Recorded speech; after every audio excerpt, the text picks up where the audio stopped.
Matt was cranking super hard in the corporate world, like I was saying, drinking a ton of Red Bull. He was a super high performer. He felt bulletproof until the moment he wasn't. And that's where I'll pass over to Matt to share his story and talk a My little bit. man. Yeah. Thank you so much. Yeah. I apologize for the technical delays, so yeah. Appreciate the flexibility on that. Yep. Yeah, no, I'm thrilled to be. I love everything that you're doing on this site. This is an amazing group.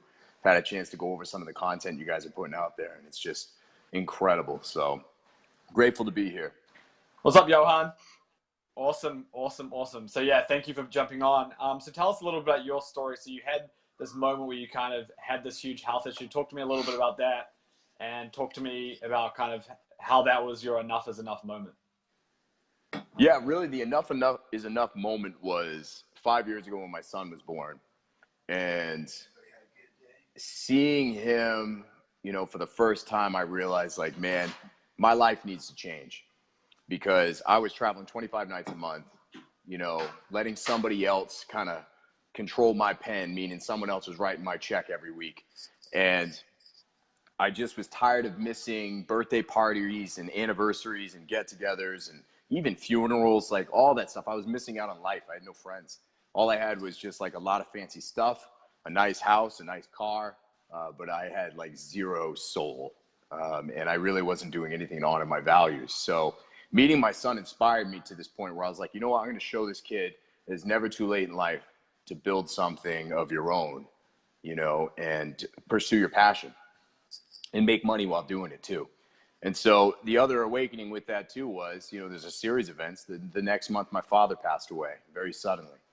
And I remember so many times when he would come to visit me here in Texas, us originally being from Maine, he'd come down and visit and I'd have a good time with him. But there were so many times I would disconnect and go finish stuff with work. I was so driven by that career, aspect, working for somebody else. And then the final thing that drove me, that aha moment, was halfway through coaching school. I'm still in the corporate world. I got sick. I got diagnosed with several illnesses that put me on medical leave and disability. So that was that big aha moment that if I don't change the way I'm living my life, and I don't start pursuing something else, that I'm just going to die young. And that was really the three major things that happened. But luckily, I already was halfway through the Coaches Training Institute program as a co-active coach, and had all the tools I needed to be a great coach. Now it was just time to take all that experience I had from the 15 years prior in corporate retail and start using it for myself. So that's where the journey began, because really it was just about like, okay, how am I going to do this differently and not repeat the sins of my past? Because look, I get it. Like, as an entrepreneur, they're always telling you got to grind. You got to give up sleep, if you want to make your dreams come true. I was learning, because kind of the opposite. I needed to actually do less and make sure that when I did do work, I was doing the most. Like, I was working smarter, not harder, And so I actually did less work than I normally did and achieved more results through the process of that. Because I was broke at the time. I was broke. I was sick. I had an infant son and a brand new house. My wife had been out of work for a while too, because there were some challenges with the pregnancy that kept her out of work. So look, I found out how creative and resourceful I was once my back was up against the wall. And I was quickly able to do things that my fear-based logic was telling me I couldn't do prior to that. So what was the most important work that you were doing? How did you be more effective? Like, what were the things that you would start focusing on given the little time that you had? Yeah. Actually, the first thing I did was I focused on my lifestyle first. I designed the lifestyle I wanted, and then I built my work around it. So the first thing I did was I created a list of people that I really wanted to connect with. Locally, my community was most of them. My community was first, because I had zero friends where I lived. Lived in Austin for like 10 years at that time. I didn't know anybody here really. So made a list of people on there and some on LinkedIn, some in my other life, just my professional life, that I didn't know them very well, but I wanted to. And I was like, can we just have a conversation, a coffee? And I just want to hear your journey. I'm fascinated with your background. How did you get to where you are today? I had zero agenda. I had zero ask for them other than, I just want to know your story. And from that, like all these opportunities started opening up. I mean, it was so rich. Like I didn't have enough money to afford the certification process for my coaching school at that time. It was going to be about another $5,000. And through those conversations, I was actually able to speak to someone with CTI who learned about my LinkedIn background and gave me an opportunity to be hired as a consultant for them during that time period, which all I had to do was help recruit people for the local Austin chapter, and it was going to pay for my certification. So I got to do the thing that I love doing, which was being involved in my coaching school, leverage LinkedIn, leverage my community, and it paid for my way forward on that. So I quickly learned that you don't know what's possible in life until you ask for what you need. I learned how to ask for help, and I was learning how to work smarter. I was learning how to honor my values. So that was the first thing, building some community. The second thing was I started spending more time with family, and I started spending more time volunteering in my community. What this did for me was it gave me the energy I needed. It made me feel fulfilled inside to actually start pursuing the entrepreneurship side of my coaching practice. And the first thing I leveraged was, because I was broke, I wasn't looking for a magic pill. I wasn't looking for a magic networking event or what's the software that's going to solve all my problems. The first thing I did was I learned how to talk about my business. Like I put myself in as many situations as possible as an early entrepreneur. So someone would ask me, what do you do? And I was such a disaster in the beginning. I hated that question because I was like, oh, I'm good with people, you know, like I transform lives. And I said all these buzzwords and people just look at me like, you know. And so I made myself be in that uncomfortable, messy situation as many times as possible until I had it down, until it felt more conversational, till I could really talk about it. Because if I couldn't do that, I had no business investing any money in any special software or, you know, premium accounts and all that crap. Like I had to learn to talk about my business first. So I did that, and then I just leveraged what was free around me. I created my own resources, spreadsheets, whatever, and I leveraged the hell out of LinkedIn. Yeah. Because it was free, and I could get the most traffic on that and exposure without having to pay for it. You know, Facebook and all those other ones, like they were such a pain in the ass to actually gain any exposure or any traffic, you know, without paying for it. So I leveraged LinkedIn. I already had an audience there, and it grew quick, and so did the business. Amazing.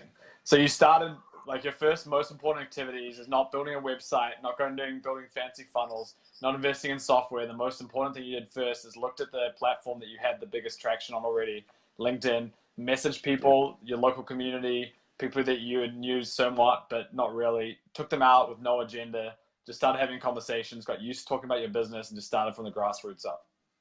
Yeah, my whole approach is grassroots, man. Yeah. Like, and granted, now my business is scaling and growing. It's time, like I can't do grassroots forever, or else I'm going to not be relevant anymore. Yeah. You know, so things are changing and I'm starting to grow and evolve in my businesses too. But I'm so grateful for the grassroots part of it, because when I do invest in those tools, as I'm starting to invest in those tools, I know how to leverage the hell out of those things. Yep. Because I've already done the work. I understand the business acumen behind it. I know how my business is trending too. I know my numbers. You know, I can tell you how I'm doing over last year. I can tell you how I'm forecasting this year. You know, so I know all of that stuff. So I know where I am and where I'm going. So that stuff's exciting to me. And same thing, like people will ask me, should I invest in a premium account on LinkedIn? I'm like, well, what do you expect it to do for you? I don't know. Then I'm like, you have no business investing in it. Yep. Like, don't pay for that until you actually know how to use the actual basic package. Yep. Yeah. Build it out first and then scale it. Right. So, so I completely agree with that. Same with us. Like we've built organically and now we're just getting into paid and scale and everything. But for you, like you had a following on LinkedIn. There's a lot of people here on Facebook and a lot of people in our group I know, and just people that we speak to who just have no idea about how to use LinkedIn. And I feel like people get so overwhelmed around it, and it's really not that different than Facebook in my opinion. Yeah, it baffles my mind, you know, and I really think it's because there's been all of this idea around, preconceived notion around what LinkedIn is. It may be what it was, you know, because I've been on the platform over 8 years. You know, and 8 years ago, it was a very different place. I mean, even 2 years ago, it was a very different place. You know, it was stuffier. It was more professional and very straightforward and all that stuff. Yep. You know, now there's a lot more vulnerability on there. Believe me, 8 years ago, I'm on there talking about how vulnerability can be your greatest strength. I looked like a lunatic on LinkedIn. Totally. I mean, it was not a message that was well received, but the people who did receive it, those became my people. Yeah, it's amazing. And I know for you, LinkedIn's one of those things, and how you go about creating content, it's not structured. It's not like at 1 p.m. today I'm posting this, and then I'm going to post this, and I'm going to post this, and I'm trying to hack the algorithm, and I'm trying to do that, and trying to do that. Like for you, it's very natural, organic. So can you talk about how you're being intuitive and you kind of come from the heart? I mean, everything you do comes from the heart, but can you talk to me about your philosophy around this? Yeah, that's where I get a lot of other weird looks too, is when people ask me about my approach. You know, they ask me that question looking for some guidance, and then I start sharing it with them. They're like, nah, that's impossible. And so, but it's worked for me. I am very heart-centered. Yep. You know, and I do understand all of the technical sides. I'm a marketing major, like, and I'm trained in sales, negotiations, presentations, you name it. Like, I'm certified in that stuff. But I dig into a deeper level, and one, screw the algorithm. Like, I don't write to please an algorithm. I'll leverage it when I need to make sure that the message I have that's important is heard by the people I want to hear it. But I'm not gonna go out of my way to please it. So what I do is I listen for things that come to my heart. When I write content, it's stuff I'm going through. It's stuff that's very relevant to me or one of my clients in the moment. I never sit there and think to myself, I wonder what people would like to hear today, or I wonder what will get me the most likes. You know, I wonder what will help drive my business today. I really just think about, man, what's on my heart? What am I working through right now? You know, sometimes it's like, oh, man, I'm struggling with time management, or I'm struggling with trying to find time for my business and time for my family, or I'm struggling with even depression, real human stuff, real life stuff that gets in the way. Yeah. How do we thrive through those things? Yeah. You know, I wrote a post about how I caught myself judging other people and how they were putting content out there. I was being a grumpy old man, you know, and so I write about that stuff. I talk about it and I post it in the moment, because I believe in writing when it comes to you. Like, I don't just get this like idea like, hey, oh man, I got this great idea. I'm going to write it and then I'm going to post it during peak times. No, I'm going to write it in the moment. I'm going to post it in the moment when the emotions are amped up in there, because it's going to come across as real and authentic. I mean, it's going to connect with, I just know it's going to connect with the right people at the right time. And it's worked. It's worked for me. It's not everybody's strategy, but faith is one of my values too. And I kind of listen to that also. I listen for when, you know, my faith is telling me, hey, you got to post this right now. And so I do. And every time I've done that, man, it's paid off for me. So I tell people, don't overthink it. Like, if this becomes stressful, if you start stressing out about like, man, I don't know what to post today. I don't know what to post today. Don't post a damn thing. Like, actually, if you're stressed out and you don't know what to write, why don't you contribute to somebody else's stuff instead? You know, be a giver, you know, and go out there and contribute to other people's content. Like, comment, share, write a recommendation for somebody, you know. And also, same thing too, LinkedIn's buggy, just like any platform. Sometimes it doesn't do what we tell it to do, you know, and things don't work right. Views aren't happening, and, you know, the algorithm's all of a sudden not working right. I see people lose their minds over that stuff. Has anyone talked to like the CEO? This is outrageous, you know? And I'm like, oh, I'm like, settle down. Like, seriously, like, if it's not working, don't bitch about it. Go somewhere else and focus your energy, you know? For example, I didn't have access to LinkedIn video until February of this year. It felt like everybody else had it but me. Yeah. And so instead of complaining about it, I just decided, I was like, you know what, maybe now's a good time for me to do more Instagram stories and more Snapchat and learn to do more video there. You know, I invested my time elsewhere. And so when I had access to LinkedIn video, man, I was ready to roll. I just took over and started doing it. So I tell people, like, don't let things steal your energy. You know, learn to refocus it so you can still get productivity out of it. Amazing. So tell me about your approach to like actually getting clients. How much of it is outbound versus inbound? Like, are people just reaching out to you and you're just having conversations with them? Yeah. 100% of it is people coming to me. Amazing. And that's been a blessing. 70% comes from LinkedIn, which is a good thing and not so good thing. Like, it's an opportunity for me. I don't like everything coming from one area. That's scary. I mean, because I always ask myself, what if LinkedIn was gone tomorrow? Yeah. What would I do? Yeah. You know, and so I have that plan in store, and I'm making moves to back that up. But right now, 100% of what I do is attraction marketing. And very rarely you hearing me actually asking for a sale or doing a call to action. Occasionally it's there, because I believe that asking for it when it counts has a profound impact. If you're always asking for the sale, people start to tune you out. Yeah. Most of what I do, I'd say over 90% of what I do is me giving stuff away, just sharing stories, sharing the lessons, making sure there's a takeaway. I don't just tell stories for the sake of telling stories. There's a message in there. And I want people to know, here's what I learned, here's what I want you to learn for it, and here's my challenge for you with that. And if you want to talk more about it, call me. Let's talk. I've got a link to my calendar in my profile, and sometimes I put it in a post. But, there's nothing pleases me more than when I see it pop up on my phone that someone booked an appointment with me, and I've never even talked to them. Totally. And what I love about it is that I'm finding that I'm doing less calls every week, but the calls that I'm having are having a higher conversion rate. Amazing. I'm having more quality calls, not quantity. Yep. And because the quality calls come from this, I put out stuff to attract my tribe, Yep. not general stuff for everybody. Yep. My stuff's not for everyone. Yep. I put out stuff there that's going to attract quality clients. And so that's why I believe in having a higher conversion rate, because I value my time. And I put a series of questions, intake questions, that people have to answer in order to schedule time with me. If they don't answer them, I'm going to cancel the appointment. And I make it very clear.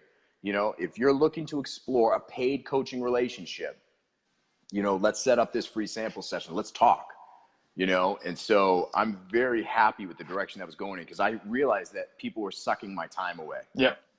I wasn't doing enough work to qualify my clients, and I took full responsibility of that. So I changed my structure a little bit. I changed my content. I put out bolder stuff. And I also got very clear about what kind of coach I am. And what that is that, look, I've been able to figure out that I'm not an academic style coach. I'm not a coach that's going to say, look, here's my 10-step process for you making 6 figures. Here's my 5-step process to your new career. That's not me. Anyone, and I don't mean this as any offense to people who use these tools, because they're valuable, but, anyone can read a 360 survey back to you, or a Gallup survey, and start working with that. That's not really my tactic. I'm heart-centered.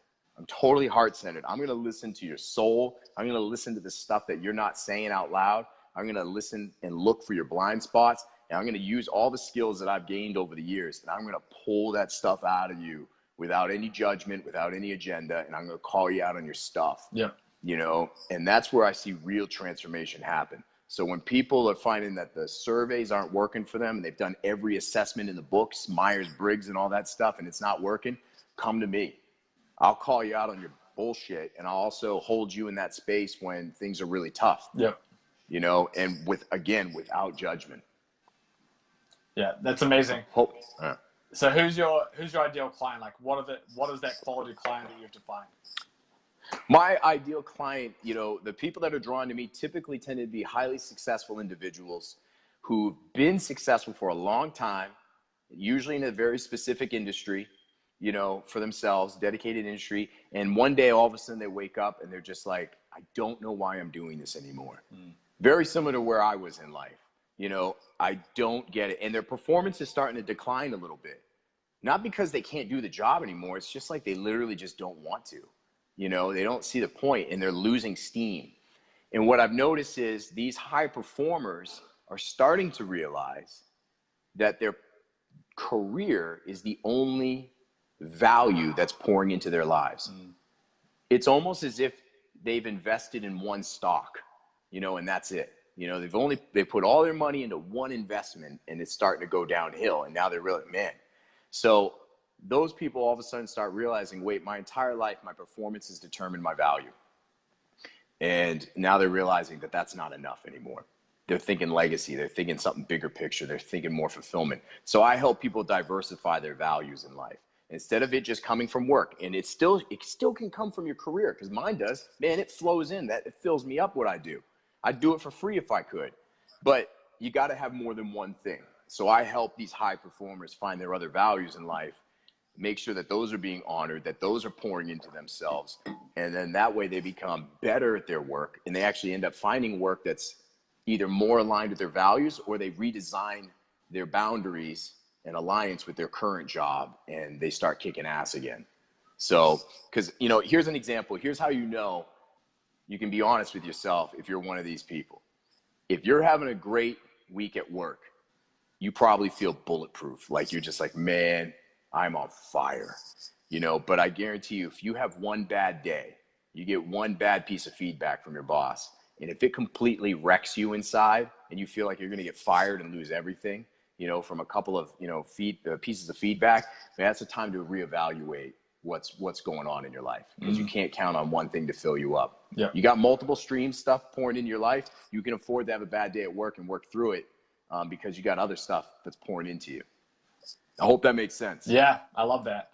So I do have a hard stop very shortly. So I'd say, may bring you back on another point, because this is freaking awesome. But talk to me a little bit about the RV situation and kind of what you're up to, and like this life situation you got going on. Let's shift away from the coaching just for a little bit and tell me kind of about that decision and what you guys got going on there. My man, this is exciting. So I believe in living a values-based life. That's what I work with my clients on, and I'm leading by example with that. My wife and I asked ourselves this question: what would happen if we did the one thing we think about doing every single day? And that is traveling as a family and experiencing more of life and what this beautiful country has to offer. And we also realized too that when I got sick, I put up a pile of medical debt, you know? And so we're like, man, we got this debt. I've got a thriving business that's now replaced my 6-figure income from my corporate days. And now I have my own 6-figure coaching practice, but I'm still, man, why does it feel like I'm still living check to check? You know, we've got this debt that's piled up, but we also have these dreams we want to accomplish. So we decided to take a smart approach. We could have sold the house. We have a beautiful, beautiful home. Could have sold the house and made a quick nickel. Instead, we started thinking like entrepreneurs, because we both are. We said, all right, let's lease this thing out. Let's sell everything we own, and let's lease the house out. We'll make more money every month on it. We're going to do more than just pay the mortgage. We're going to make money on it. And then let's find an RV and travel. And we'll go wherever my speaking gigs are, and we'll be together as a family. We'll homeschool our 5-year-old son, and we're going to experience life. So we did it. We did everything in the wrong order too. We didn't have our plan ironed out. You know, we didn't have everything. I didn't know where we were going to stay. I still don't even have the RV's going to hopefully be finalized in the next few days. But we got to be out of this house in 2 weeks. You know, it's a done deal. But we did it. We started packing first. We found a leasing agent. We put just enough stuff away in a 10x10 offsite, bringing the essentials. And man, I'm fired up. Like, I never thought this would be possible until we, again, put aside our fear-based logic and said, let's just do this. Let's do the one thing we think about doing every single day. And now we're doing it. And so even if we don't land the RV in 2 weeks, doesn't mean I can't keep trying for it. We're going to go back to Maine, spend some time with some family for a little while, and have a blast, you know? So no matter what, man, the adventure's coming with us, and I can do this job from anywhere in the world. I've practiced that already on road trips. That's what I created this company. I created this job for a reason. And so why should I not enjoy the fruits of being an entrepreneur? And I'm not going to be held prisoner or hostage to my stuff anymore. So again, I'm living a values-based life that honors my values. Not saying it's the values for everybody else, but for me, man, my heart's already alive just knowing that this is happening. Amazing. Well, I do have to shoot, but Anya's just done the same thing. One of the girls is listening.